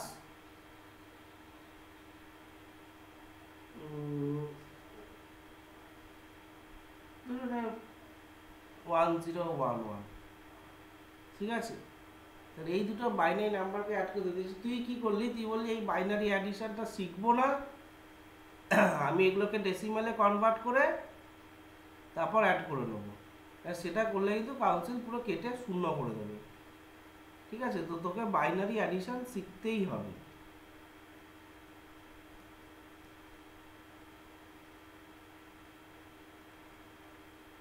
দেখ 1, আচ্ছা রুলটা হচ্ছে 1 এর সাথে 0 অ্যাড হলে এটা 1 হয়, 0-র সাথে 0 অ্যাড হলে এটা 0 হয়, 1-এর সাথে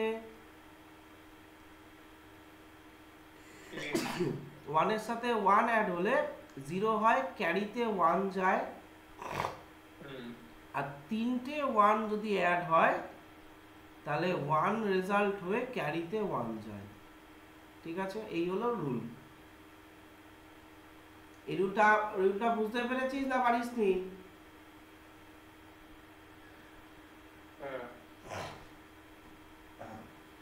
তাহলে এই রুলেতে আমি কি করব, 1 1 0 ক্যারিতে গেল 1, আবার 1 + 1 0 ক্যারিতে গেল 1,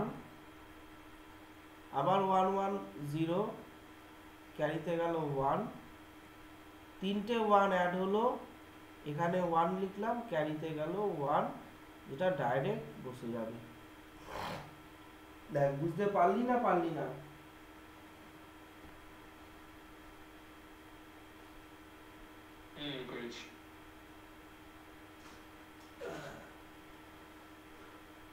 আচ্ছা, এবার তাহলে এটা সোজাই আছে। আচ্ছা, এবার সাবট্রাকশন বলে হেডিং কর, এটা বাইনারি সিস্টেমে অ্যাডিশন। ঠিক আছে, অ্যাডিশন।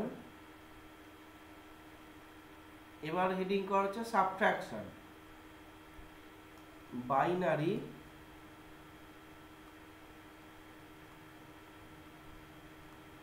সাবট্রাকশন।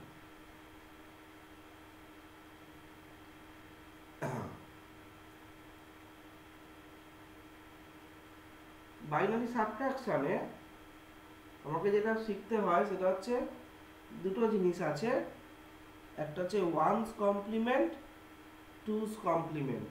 এটা শিখে তারপর সাবট্রাকশনটা শিখতে হয়। ফার্স্ট হচ্ছে ওয়ানস কমপ্লিমেন্ট।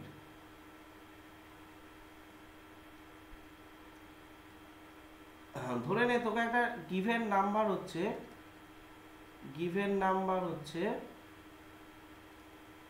1101011011। ঠিক আছে, এই যে নাম্বারটা দিয়েছে, এই নাম্বারে ওয়ানস কমপ্লিমেন্ট হবে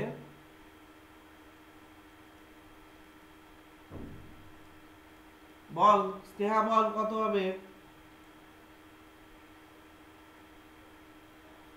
ওয়ান্স কমপ্লিমেন্ট 0010 তারা বলছে 0010100। আচ্ছা, কি করলো সবাই একটু বলতে পারবি? 1 এর জায়গায় 0, 0 এর জায়গায় 1 বসিয়েছে। ইয়েস, তাহলে 1 এর জায়গায় 0, 0 এর জায়গায় 1, এইটাকেই বলা হয় ওয়ানস কমপ্লিমেন্ট। জাস্ট নাম্বারগুলোকে অপোজিট করে দেওয়া। ঠিক আছে, ক্লিয়ার? হ্যাঁ স্যার। আকাশের কি খবর? আজ আকাশ কোনো কথাই বলছে না। আচ্ছা, ওয়ানস কমপ্লিমেন্ট। এবার টুস কমপ্লিমেন্ট।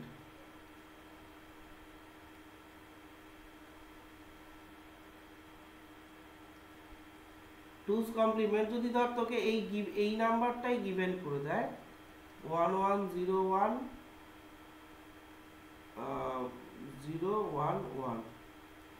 তাহলে টুস কমপ্লিমেন্ট ক্যালকুলেট করার আগে তোকে ওয়ানস কমপ্লিমেন্ট ক্যালকুলেট করতে হবে। তাহলে first you calculate ones complement, then তুই ওয়ানস কমপ্লিমেন্টটা করার পরে অ্যাড 1 উইথ দ্যাট। এটার সাথে 1 অ্যাড করলে কি হবে? আচ্ছা, ফার্স্টে ওয়ানস কমপ্লিমেন্ট হচ্ছে 0010100, এটা এর সাথে 1 অ্যাড করে দিতে লাগবে, তার মানে 0010, এটার সাথে 1 অ্যাড। তাই তো? ঠিক বললাম তো?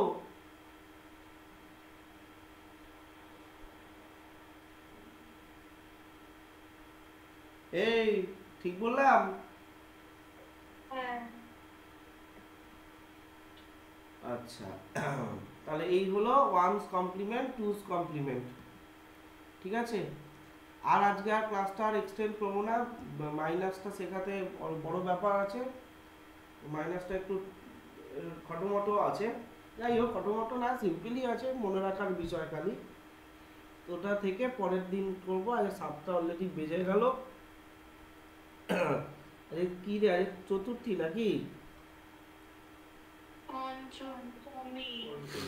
ও পঞ্চমী হয়ে গেল, ঠিক আছে।